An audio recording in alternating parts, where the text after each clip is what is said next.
Hey guys, I don't have my microphone, so this might be a bad audio. So this video is just gonna show you a trick. So I do have a engraving that's done on this part. This machine needs 1.5 inch clearance from, let's say, the last engraving to the jaws. So the holder right here, it clears the jaws, okay? And I don't have that right now. And I don't want to pull out my part, let's say, too far, so when I turn this, I won't get a chatter.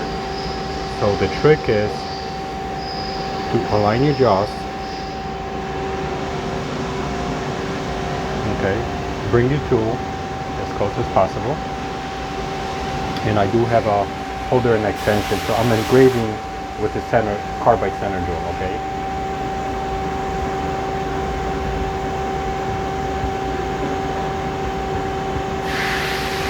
So as you see, I do see that my jaws are clearing the bottom and the top.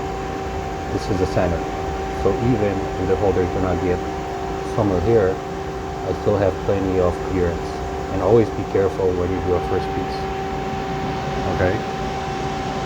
So what I'm gonna do is, so the C, it's the axis for the chuck.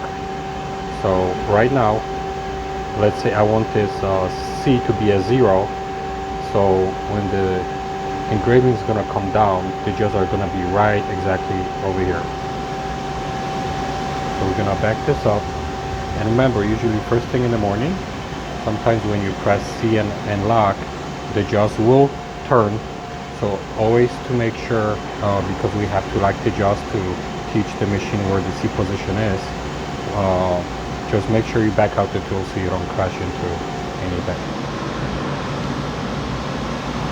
Okay, so you're going to be able to handle 100 or 10 or whatever, just not in the memory. Press the yellow button and have to press the X button. Right now, we cannot move this, so that means the C is pretty much locked and is engaged. What's cool about this one is when you press in a C, and when you move this, I don't know if you can see it, but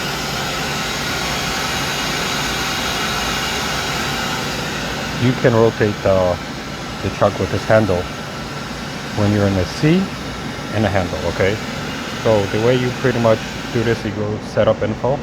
Remember when we set our Z, which is on the Z offset, there's a C offset here.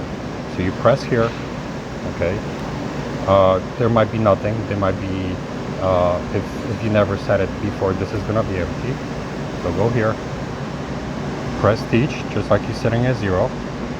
Press enter for input. And now we have 145 set, okay? With the position. And in a C, this is gonna be a 0 now. Okay, so you're gonna see a 0, but for example, I'm gonna have to use 2 hands. Let me see. I'm gonna move the cursor. We're gonna disengage the C. Okay. So now you're gonna see a 0, and like I said, it's not gonna move, so it's disengaged. But as far as I'm concerned, like I said, remember this is 145. So when we teach it, that's gonna be a 0. Okay. Now I'm gonna move, let's say the jaw is right where the tool holder is, so if we would go this way, it would crash. So now I'm gonna engage the C, and it tells you this is at 166 according to what we said too long. So you can pretty much, sometimes even if you have 3 spots, you know, to do, let's say 2 mil, sometimes even 4 spots, this is what I use. I try to shift the jaws. I put a little extensions. Like I said, this is a 3/4 collet extension. And you can put end mills, center drills, and whatnot. It will always give you that extra clearance where you can go in between the jaws, do your milling without sticking your part out. So you can do pretty much a complete, you know, turn, center drill, engraving, or if it's a pocket, or if it's, you know, whatever you need to do. So that's how you set your C position. Thank you for watching and see you next time.